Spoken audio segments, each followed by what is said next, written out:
This is 300 eggs. It's only gonna last me 10 days because I'm gonna eat 30 eggs a day for 30 days. Amis de la masse, bonjour, sur la chaîne du Doc, et dans cette vidéo, je vais réagir avec vous à une autre vidéo qui parle de régime œuf. Est-ce que manger beaucoup d'œufs, ça peut être équivalent à une cure de stéroïdes anabolisants, augmenter vos hormones sexuelles, donc la testostérone? Est-ce que ça peut vous faire prendre du muscle, prendre de la force?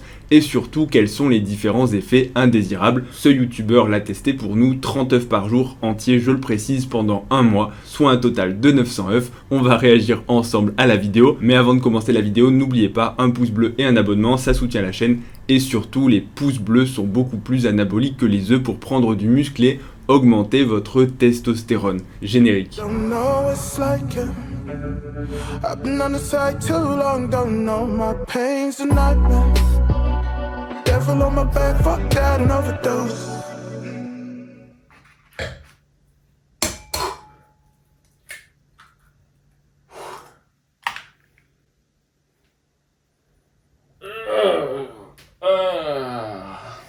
No pain, no gain. Qu'est-ce que tu fais là? Quoi? Mais je me supplémente. C'est des vitamines, des protéines.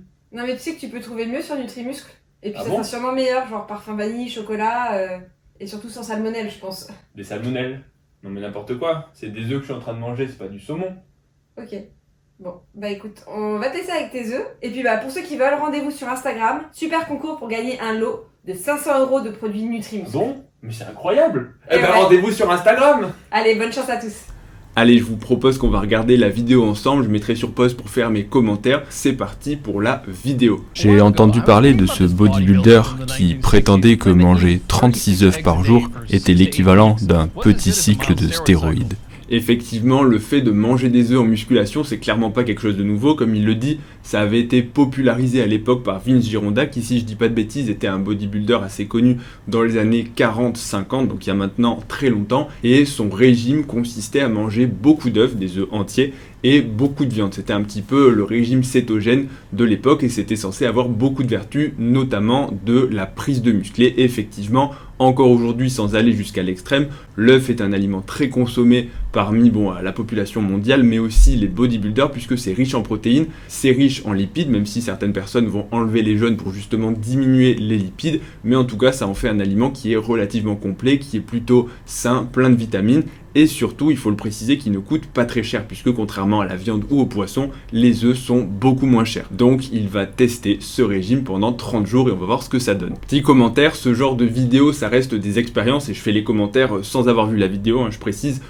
c'est toujours intéressant, mais c'est à prendre avec des pincettes, parce que quand bien même, je connais pas encore les résultats, mais quand bien même il augmente ou il n'augmenterait pas sa testostérone, quand bien même il changerait physiquement ou il augmenterait ses perfs, et bien ça n'a strictement aucune valeur, tellement il y a de variables qui peuvent influer. C'est tout l'intérêt des études scientifiques de comparer à des placebos, de faire deux groupes, mais c'est toujours intéressant, on va dire, et didactique ce genre de vidéo, surtout que ça permet d'avoir un témoignage, et surtout ça permet aussi d'avoir matière pour discuter et essayer d'apporter des éléments un petit peu plus concrets. Une journée typique, c'était pour moi 30 œufs, du bœuf, un bol de riz, une banane, un fromage blanc, un peu de miel et une barre de protéines. Cela faisait un total de 3300 à 3700 calories par jour. Bon, là il nous détaille son régime, donc au total pas grand chose de très innovant, beaucoup d'œufs, 30 œufs, et il précise des œufs entiers. Il va aussi manger du riz, donc contrairement au régime de Vince Gironda qui était plutôt vraiment cétogène, donc sans glucides, là il y a quand même du riz, il y a quand même du miel et il y a quand même des fruits, donc on a quand même une bonne petite partie de glucides, même si clairement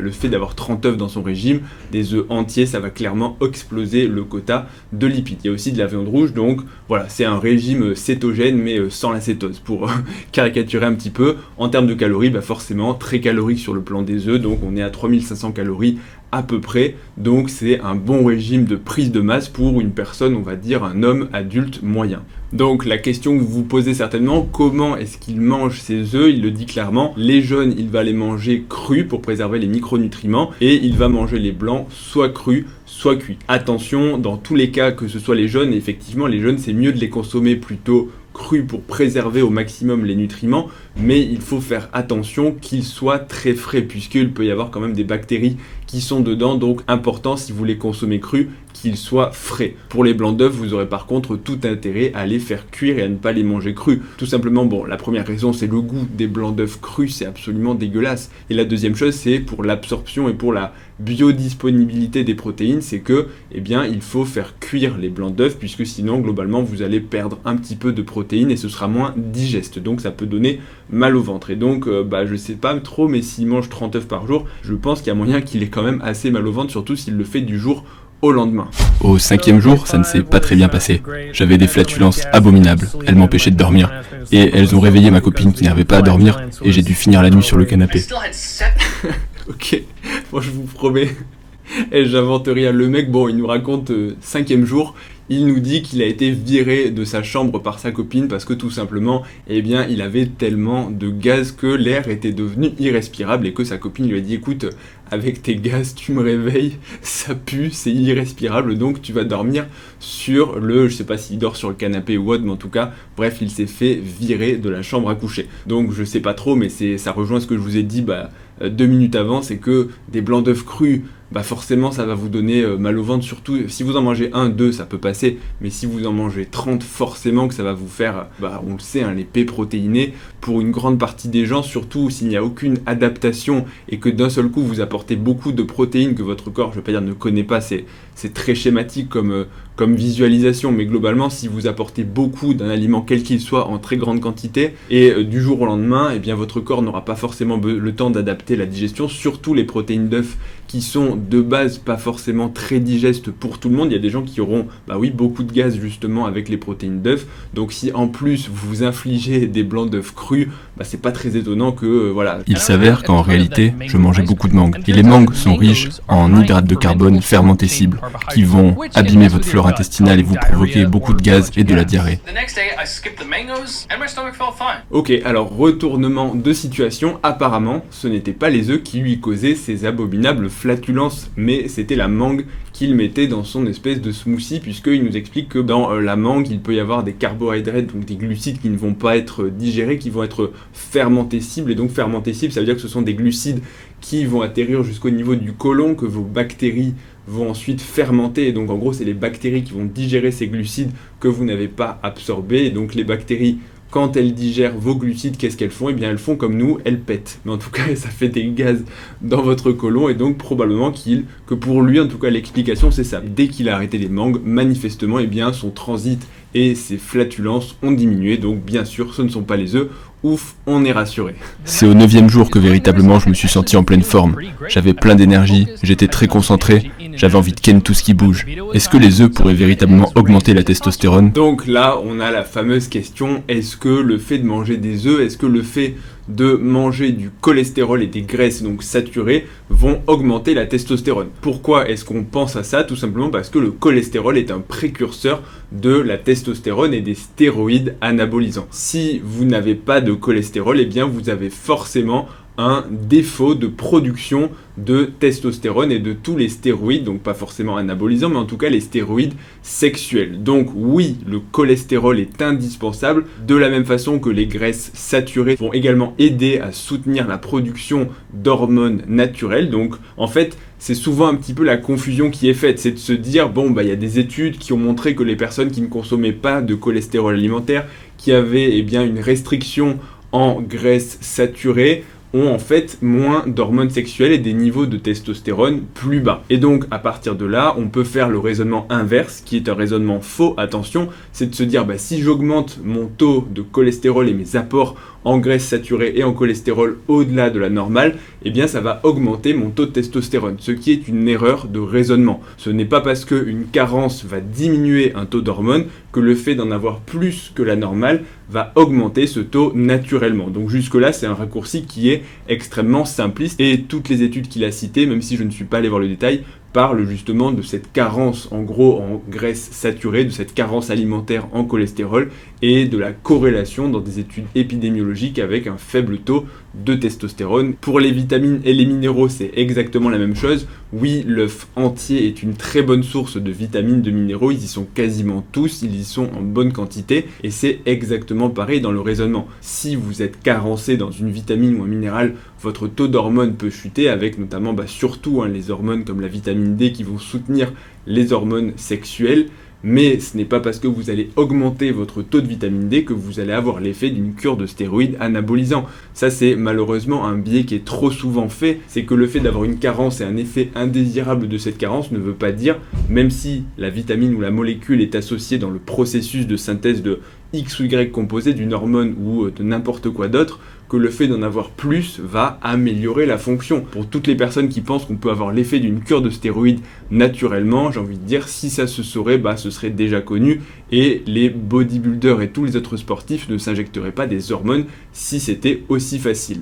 J'ai continué d'avoir beaucoup d'énergie et je me sentais beaucoup plus fort à la salle de sport. Donc en conclusion de cette mini-partie, au 10e jour, il se sent extrêmement bien, plein d'énergie, une concentration, il a une très bonne libido. Dommage d'ailleurs puisque du coup sa copine l'a mis à la porte tellement que ça puait à cause des flatulences, donc une grosse libido, mais personne parce que l'air est irrespirable. C'est un petit peu le comble de manger autant d'œufs, mais bref, donc à mon sens pour l'instant on est surtout sur de l'effet placebo et quand même aussi une bonne participation du fait qu'il a augmenté ses calories et qu'un régime à 3500 calories, forcément tu vas avoir un petit peu plus d'énergie aux entraînements quand tu manges plus. Au bout d'un moment, je mangeais les 30 œufs crus d'affilée.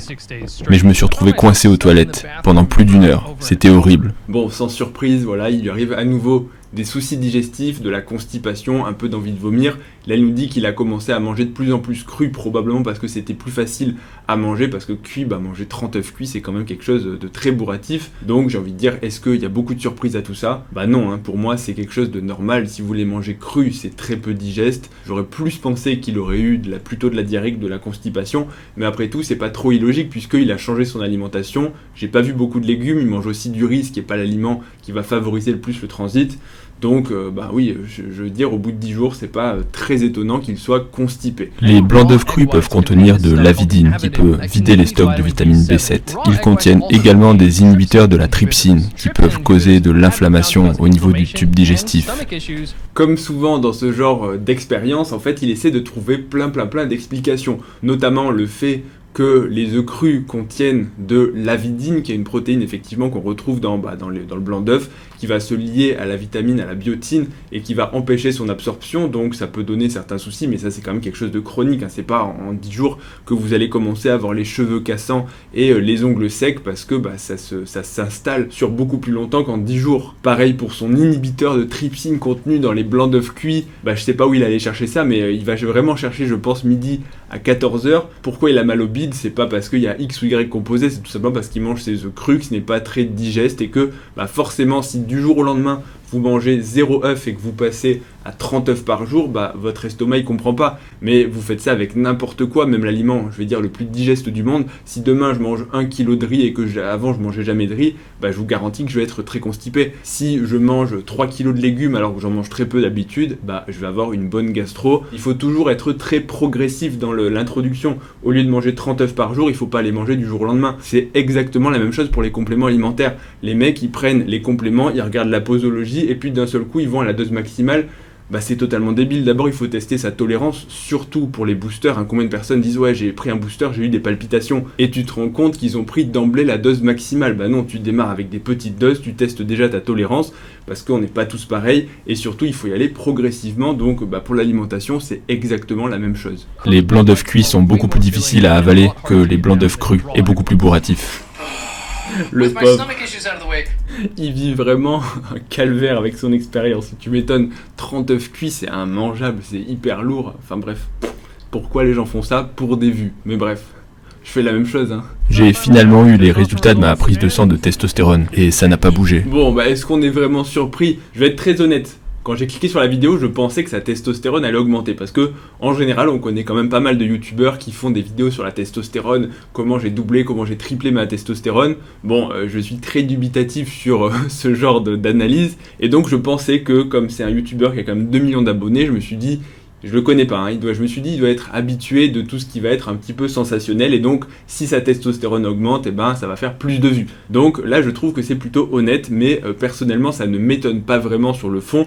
Comme je vous l'ai dit avant, en fait le fait de manger plus de cholestérol, en fait si tu as déjà une alimentation qui est équilibrée, qui est variée et qui n'est pas carencé soit en cholestérol, soit en graisse, eh bien il n'y a aucune raison que ça augmente ta testostérone à des degrés supraphysiologiques. Et l'autre chose aussi, c'est qu'on est quand même en plein dans l'effet placebo parce qu'il dit bah je comprends pas parce que ma libido avait augmenté, mes performances avaient augmenté, j'avais pris de la masse musculaire, mais ça c'est typiquement de l'effet placebo. Si tu manges beaucoup, si tu as des apports en lipides, si tu as plus de calories, si tu t'entraînes correctement, si tu dors correctement et surtout si tu fais une expérience, c'est la même chose que les patients inclus dans les études qui vont être suivies. Le fait d'être dans une étude, même si vous êtes dans le groupe placebo, c'est déjà en soi quelque chose qui va améliorer votre guérison. Là, c'est exactement pareil. Quand tu fais une étude, quand tu documentes un processus pour YouTube, bah, tu vas quand même vouloir montrer quelque chose à tes abonnés. Donc tu vas t'entraîner un peu plus sérieusement, tu vas faire les choses un peu plus sérieusement. Donc en fait, si tu fais un programme de prise de force et de prise de masse sur 30 jours, et que bah, tu peux en fait avoir quand même des petits résultats en mangeant beaucoup. Donc personnellement, je ne suis pas surpris, mais c'est marrant de voir comme quoi l'esprit peut dire « Ah bah si j'ai pris du muscle, c'est que ma testostérone a augmenté, c'est sûr ». Alors que la réponse, bah, c'est non, même avec une testo totalement normale, tu peux heureusement prendre du muscle. Est-ce que j'ai vraiment besoin de te traduire cette partie? Bon, il a pas vraiment changé, je vais me dire, il est peut-être même pire. Après, il est plus gras en fait. Hein. Enfin, personnellement, peut-être un peu plus musclé, mais je le trouve surtout plus gras et plus gros. Je sais pas combien de kilos il a pris, mais... I definitely cultivated some mass. There's a bit more fat and probably water, but I added a good chunk of muscle on my frame. Bon, il est gentil hein, quand il dit ouais j'ai pris du muscle, pas beaucoup de... il a quand même, il est dodu, hein, il est dodu, enfin il est dodu en un mois je parle, hein, il a quand même fait une bonne prise de masse, on voit qu'il a pris pour moi beaucoup de gras. Mais c'est pas très étonnant quand tu manges autant de calories. Concernant mon poids, j'ai grossi d'environ 6 kilos. Moi je suis désolé, je suis obligé de rire. Bon il a pris 6 kilos en un mois, c'est énorme 6 kilos. Donc en fait c'est exactement ce que je vous ai dit. Il a pris beaucoup de gras en fait en un mois. Allez, admettons, il a fait la transformation du siècle, il y avait de la testostérone dans ses œufs, il a pris 1 kg de muscle en un mois, ce qui serait déjà beaucoup. Bon, il y a quand même 5 kg de gras, donc oui il a pris beaucoup de gras, hein. Je le trouve...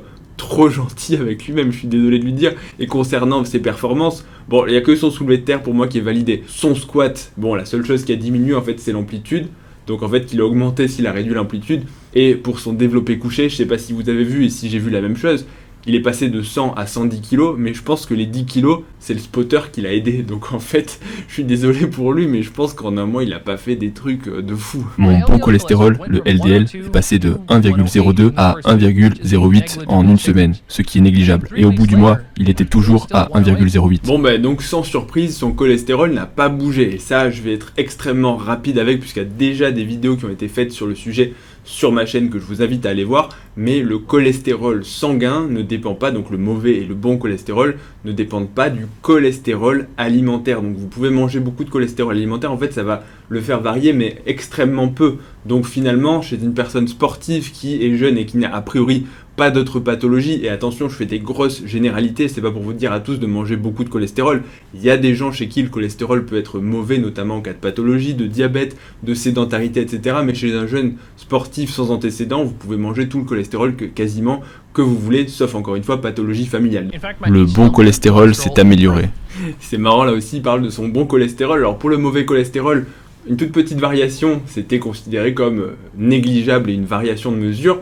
Là, c'est la même amplitude pour le bon cholestérol, mais là, il dit il y a quand même mon bon cholestérol qui a augmenté. Bah non, mon coco, c'est exactement la même chose, ce sont les fluctuations de mesure très probablement. Bon, ok, après, on va sur la pub, le placement de produits, etc. D'ailleurs, n'oubliez pas, code DOC10 pour tous les médicaments contre le cholestérol, pour me rendre riche.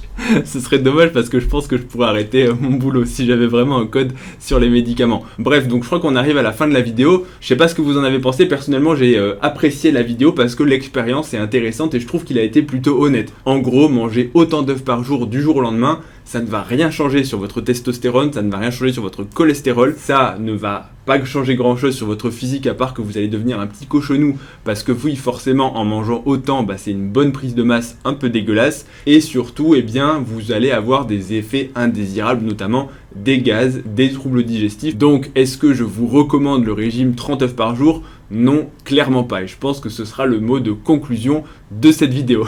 J'espère que la vidéo vous aura plu, j'espère que le format réaction que je teste un petit peu sur cette vidéo vous aura plu également. Si vous avez d'autres vidéos, j'en profite parce que pour le coup je sais pas comment ça donnera au montage, mais j'ai plutôt apprécié filmer. Je trouve qu'en fait c'est assez sympa de découvrir des vidéos en direct. Donc ce que je vais faire, si vous avez des idées de reportages ou d'autres vidéos à me faire commenter, envoyez-les et ensuite je les découvrirai en direct. Et puis d'ailleurs ça me fait penser, pourquoi ne pas lancer de chaîne Twitch? Et tout simplement parce que je n'ai absolument pas le temps. Voilà la réponse pour ceux qui m'ont déjà demandé. Bref, donc je vous dis quoi d'autre. N'oubliez pas, retrouvez-moi sur Instagram et sur TikTok, ledoc.pm pour des vidéos d'1 minute sur le sport et la santé. Le pouce bleu, l'abonnement à la chaîne, super important. Et je vous dis à bientôt pour la prochaine vidéo. Salut à tous.